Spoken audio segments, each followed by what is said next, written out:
Are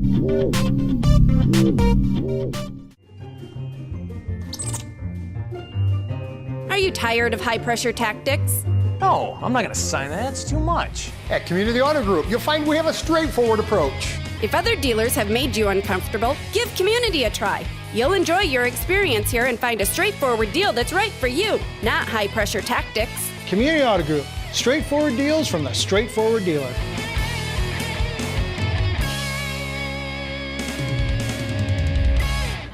They also had a common goal that was sensible to the head and appealing to the heart. And so I want to thank them for leading change.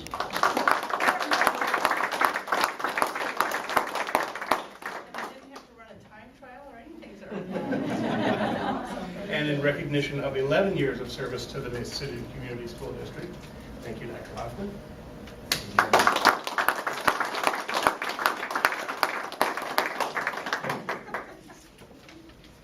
And in recognition of 17 years of service to the district, thank you, sir.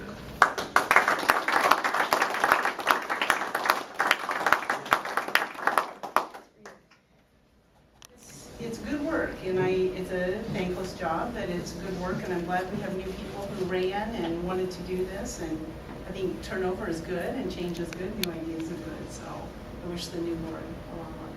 I reiterate that Mark's been a real asset for, he's kind of been the solid man for as long as I can remember. So. He's younger than I am. So, and I hope the new people get as much satisfaction as at least I've had. I said, it's all about the kids. That's always what it's about. So every 3 years, Lord say, "You gonna run again?" I'm like, "Well, we still got stuff we need to do." Thank you. I have something that I want to read to you because I saw this and I thought, okay. If we could look ahead, we would be comforted to know that what we have worked for and what we have given our hearts to will reward us. I want to thank you for giving your hearts to kids in this district because that's what you've done. We cannot give and not receive, especially if we have not given willingly and cheerfully, but I've never seen you not be cheerful in your giving of your time and efforts for this district. So giving is so often thought of in terms of the things we give, but our greatest giving is of our time and our kindness and even our comfort for those who need it. Sometimes we look at those gifts as unimportant until we need them. The most wonderful gift is simple courage to give, like you have. So thank you so much.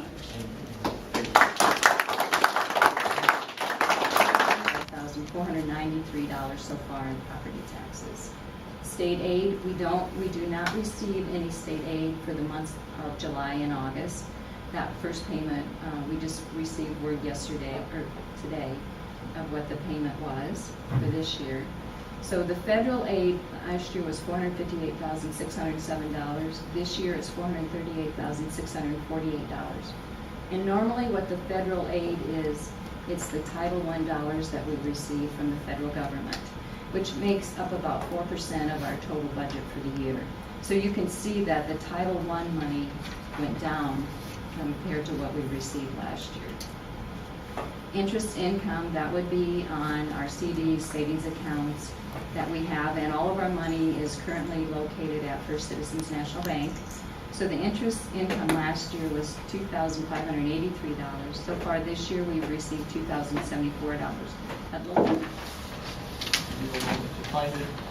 This is a report that you will get from me approximately 4 times a year. You'll get one that is the first day report. You get an October 1st annual report, which is our count day. That's a crucial one. You'll get one mid-year and then one towards the end of the year. So this is the snapshot at the beginning, the first day of school, first week. So as you can see, early childhood, the numbers of ECSE kids, the Head Start kids we're not able to count. We do count the ECSE kids, the students in that. So there's a comparison to what we have this year is 13. Last year at this same time there were 14 in the buildings. The 4-year-old preschool is the state preschool that we received a grant for, and we have for the last few years. So we have an agreement with some other preschools in town. We can handle 40 students in each building. We have 2 buildings, which is Jefferson and Hoover. So we have 40 kids, 20 in the morning, 20 in the afternoon. It's a 2.5-hour program.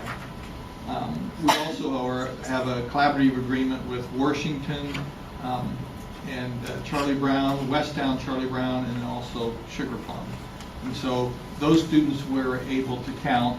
The key with the preschool is keep in mind we can only count 0.5 when it comes to the actual enrollment. So as you can see, we started this year with 141. Last year we had 146.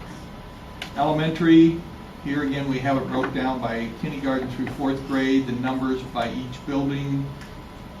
And then Lincoln, the 5th and 6th, is still considered in the elementary. So we have a K-6 enrollment of 2078. Last year we were at 2055. So the indication would be that we were up. We ended the year at 2044. Middle school, which is John Adams, 7th and 8th are all in one spot now, which is great. We have a 556 this year. We had 561 last year. So relatively close to the same. We ended the year with 549. High school, we have it at Mason City High School 1010 compared to 1,047 last year. On the alternative school, we have 92. We had 91 last year. So the total of the secondary of 9 through 12 is 1102 compared to 1138. Do we cap the enrollment of the alternative school? To a certain extent we do. At the beginning of the year we try to keep the numbers down a little bit just so that there's an acclimation. There's a fairly new number. As you know, we graduated I think like 41 or 42, so those kids are gone. We're bringing in a number of new kids, so we do keep that enrollment down. We used to keep it in the 80 to 85 range. The staff is somewhat stretched right now with the 90 or 92s, but throughout the year we'll touch base with about 120, 130 kids will go through the alternative school before the year. Approximately how many take classes? Maybe Dan, who's not here, maybe you can answer it. Approximately how many kids will take classes at the high school?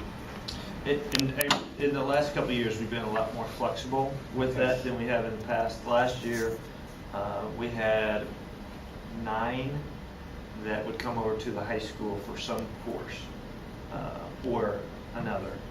Sometimes we have kids that will start at the high school first quarter, end up over at the alternative school, and will get caught up on credits enough to graduate, and then they come back for their second semester. So it really depends on the kid, what's the kid's needs. It's basically one big program now that we're offering. So they can rather than say, okay, you're having a lot of trouble here, we transfer them in at the quarter or any time? Basically any time if there's room over there.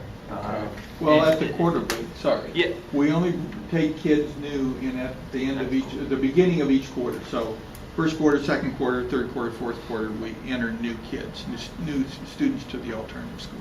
But there's some things we do up until that time to try to maintain some level of credit and keep the kid learning, whether that's some alternative learning in the building somewhere. We had one kid last year that was half day at the high school, half day at the alternative school. So we offer a lot more flexibility than years past. Thank you. And the alternative school can also take kids or take courses through PSEO through NIAC. Right. And that happens. We may have 3 or 4 kids that do that throughout the year. So it's just a snapshot. This isn't an official count. October 1st is our official count date, so actually we've been getting ready for that for now, for probably the last 3 weeks, making sure that we get every head counted and so forth, and get all the weighted enrollment and so forth. So. Questions? Good questions so far. Other questions?